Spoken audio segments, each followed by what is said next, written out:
Do you have the papers? Not yet. This is a devastating security breach that was leaked out of the Pentagon.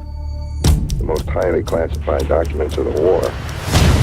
The Times has 7,000 pages detailing how the White House has been lying about the Vietnam War for 30 years. The way they lied, those days have to be over. You have played many incredible roles in your life, but was there something about this particular role with Katharine Graham at this particular time that really was significant for you?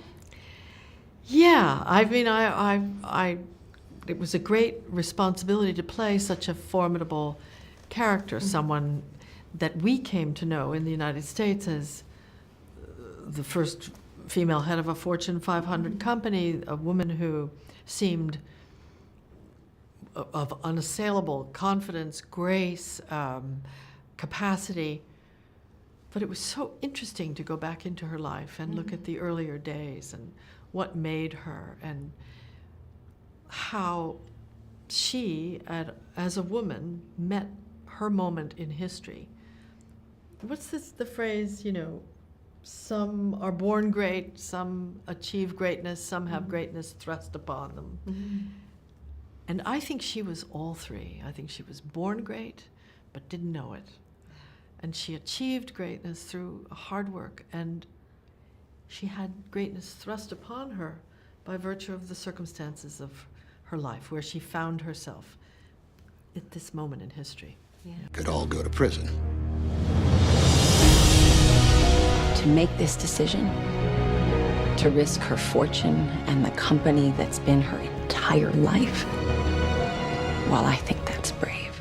Do you always look for something that you relate to in a character? Was there something about her that you particularly felt close to? Oh, there were many things, many things. She's such an interesting person. Her life was, she was born to great privilege. She had the benefits of a great education, but she grew up at a time when not much was expected in a professional realm, in the professional realm of women like that they would be, she was raised and educated to be a good mother and raise money for good causes. Yeah. And shut up. Wow. But I think, she was alive at a time when so many things were shifting in our culture. And she was the beneficiary and the victim of all that. This really is the story of Katharine Graham becoming Katharine Graham, not just a figurehead, but literally the owner and the publisher, the lady who ran the Washington Post.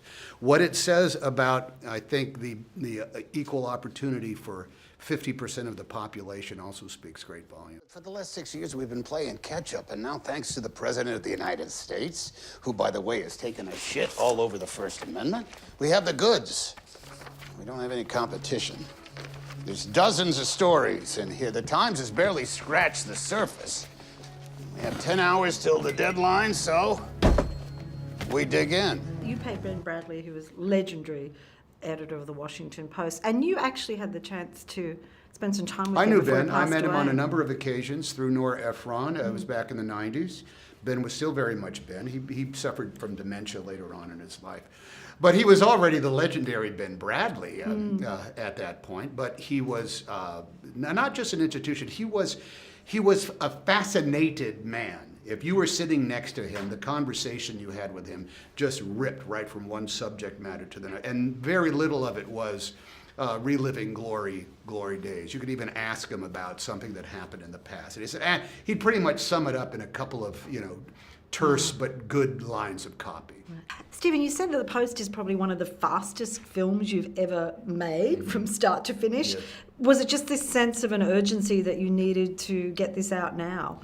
Well, the story was so relevant, certainly relevant to its times, 1971, under the Nixon administration, trying to mute the free press because he didn't agree with what they had released, the Pentagon Papers.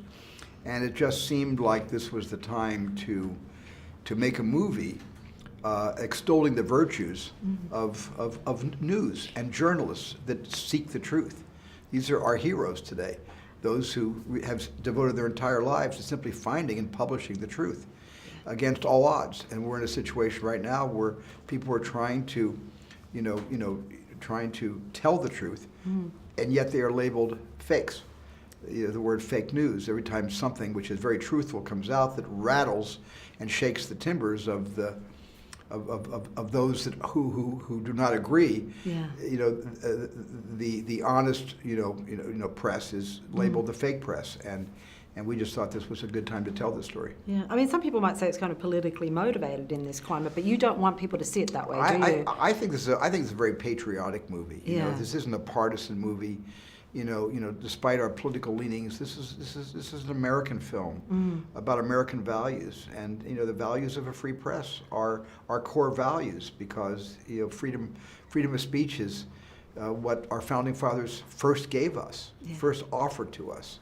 And I see that slipping away more and more. Tom Hanks, you've worked with many times. This is our 5th time together, Tom and I. Yeah, but Meryl Streep, this was... Yeah. My first time really working with Meryl. Meryl did a voiceover on my movie AI. She played the Blue Fairy. But this was our first movie together that we really had to collaborate on, which was wonderful. And also, and it's hard to even hear myself saying these words, this is the first time Tom Hanks and Meryl Streep, 2 American iconic actors, have ever been on the screen together making a movie. Amazing. They might have been on the television screen together raising money for some kind of disaster relief, but they've never been in a drama together, and I'm just so honored I got to be the director to put them together. What are you going to do, Mrs. Graham?